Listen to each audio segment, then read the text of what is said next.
I was 14 the first time we used a Ouija board. It was supposed to be harmless. Just a sleepover birthday party, bored teenage girls, and a homemade board made from cardboard and a glass. We didn't know the rules. We didn't know you were supposed to say goodbye. After about an hour, I got bored and walked away. I joined the other girls in the living room, flipping tarot cards and half watching The Exorcist, laughing at how ridiculous it all felt. That's when the room went quiet behind me. My friend stopped laughing.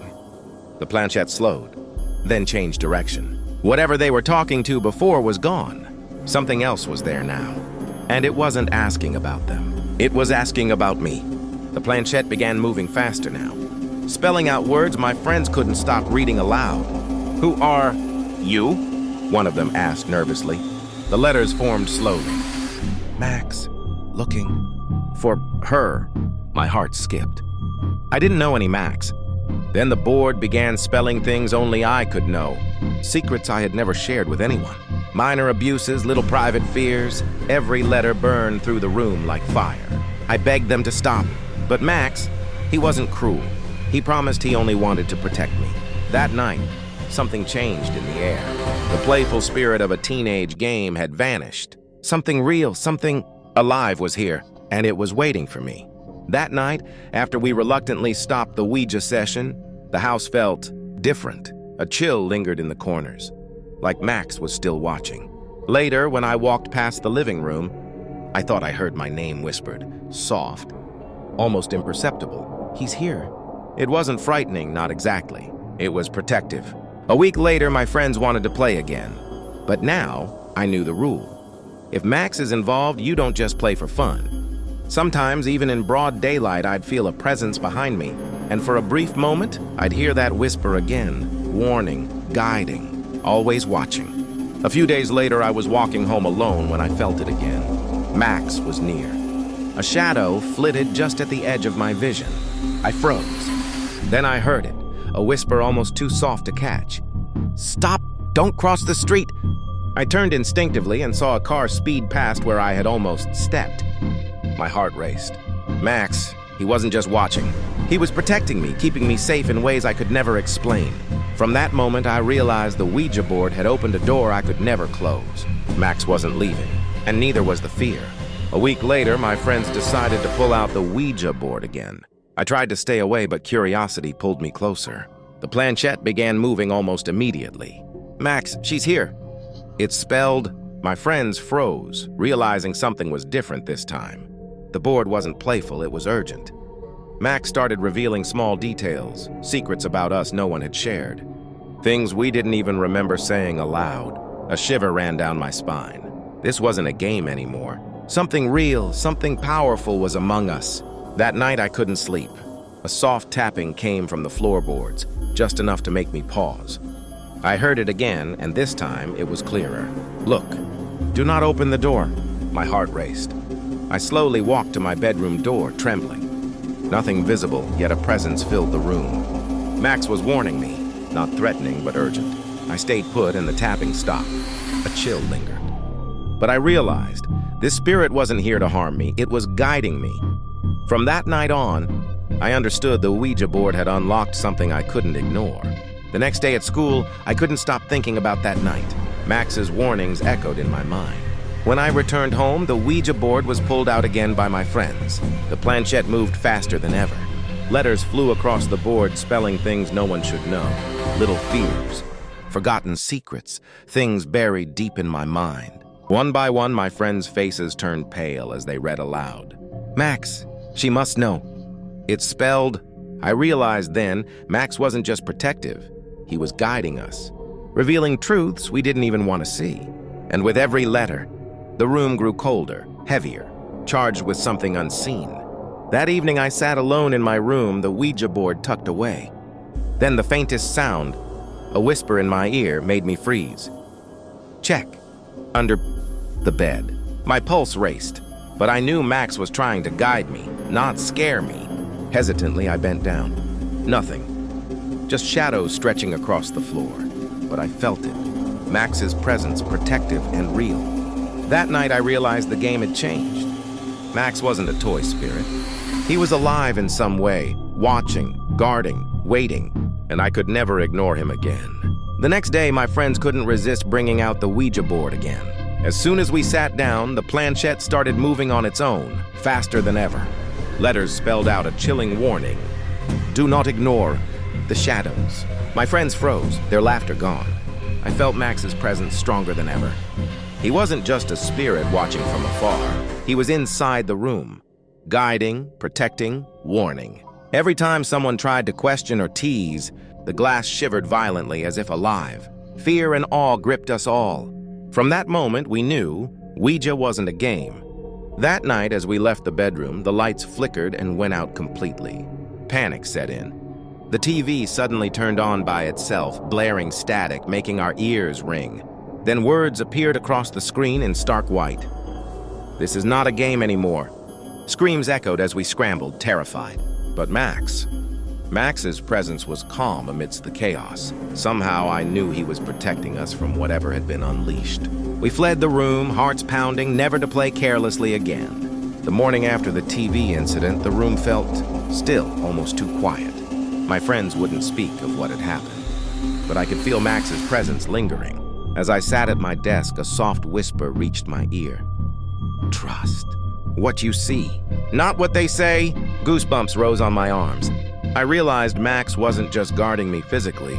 He was guiding my instincts, my awareness of danger. That day, I felt more alert, more cautious. Max's protective hand, invisible but undeniable, had stayed with me. From then on, every time the Ouija board was mentioned, I knew I was never alone. That evening, I returned home alone again. Shadows stretched unnaturally across the hallway, as if the house itself was alive. Then the whisper came again. Do not follow what you cannot see. My pulse pounded, but I understood. Max was warning me.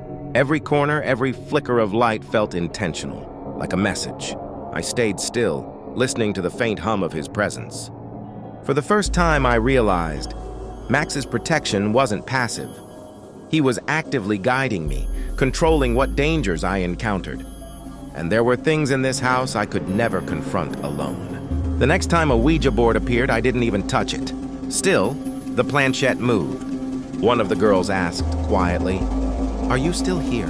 The board answered immediately. Yes. Then it spelled something that made my blood run cold. I never left. The air became heavy, like breathing through water. Max wasn't alone anymore. Something else had noticed us. And whatever it was, Max was trying to keep it away from me. Slow, dark pause. That's when I realized some doors don't just open. They invite things inside. A year passed. I tried to forget Max. Tried to pretend that night never happened. Then one evening at a different house, a different group of friends pulled out a Ouija board. Only one girl there had been at the first sleepover with me. I stayed in the kitchen helping her take a cake out of the oven when we heard it. Silence. When we returned, one of the girls looked straight at me and asked, Who's Max? My stomach dropped. I hadn't said a word. The board had said his name on its own. Max wasn't tied to a place. He was tied to me. After that night, I stopped fighting it. Max wasn't a coincidence anymore. He appeared when danger was close. Once, while crossing the street, I heard my name. Loud, urgent. I froze. A car rushed past the exact spot I would have stepped into. My legs gave out. No one else had shouted. No one else had warned me. Max had saved my life. Twice now, he had pulled me back from something I never saw coming. That's when the fear changed. I wasn't afraid of Max anymore. I was afraid of what would have happened if he wasn't there. Years later, I learned my story wasn't unique. My girlfriend told me about something that happened back in high school. She and her friend had used a Ouija board after visiting a sick friend, Johnny. He was hospitalized, weak, but everyone believed he would recover. That night, the board felt different. Focused. When she asked about Johnny, the planchette didn't hesitate. It spelled a date, June 24. Then the words that followed made the room fall silent. Johnny won't have to worry anymore. And before they could ask another question, the board slid to goodbye on its own. They didn't panic that night. In fact, they convinced themselves the message was hopeful, that Johnny would finally recover. Just to be safe, they wrote the words down. The date. The message. They sealed it inside an envelope and forgot about it. 1 year later, June 24th arrived. That morning, they opened the envelope again. The words hadn't changed, and neither had the date. That same day, Johnny passed away. Suddenly, the message made sense. He didn't have to worry anymore. That was the moment they understood. This wasn't curiosity. This wasn't a game. About 15 years ago, my sister had friends over late one night. They were in the basement, watching a scary movie, laughing, mocking the Ouija board on the floor. They called it fake. They cursed at it. Then, it stopped responding. They turned back to the movie. And that's when every light in the house went out. Screaming filled the basement. Suddenly, the TV turned on by itself, blasting static so loud it hurt. The noise cut out. The screen went black. White letters slowly appeared. This is not a game anymore. Then everything went dark again. They ran out of the house and never touched a Ouija board after that. When they finally went back inside the house, everything felt wrong. Too quiet. Too still. That's when they found the dog. He was hiding under the stairs, shaking, teeth bared. He wouldn't come out. Wouldn't stop barking at the empty basement. Animals don't imagine things. They sense what we can't. From that night on, the house never felt the same. Radios would turn on by themselves. Water taps would run when no one was home. Whatever answered, the Ouija board hadn't left. It had been invited. And it didn't like being mocked. My brother built his own Ouija board once. He said the sessions felt wrong from the start. The answers were evasive, like something was hiding. One night, he sanded down the planchette. Under normal light, nothing. But when he shined a black light on it, symbols appeared. Not ink, not marker. Deep red markings glowing from inside the wood itself.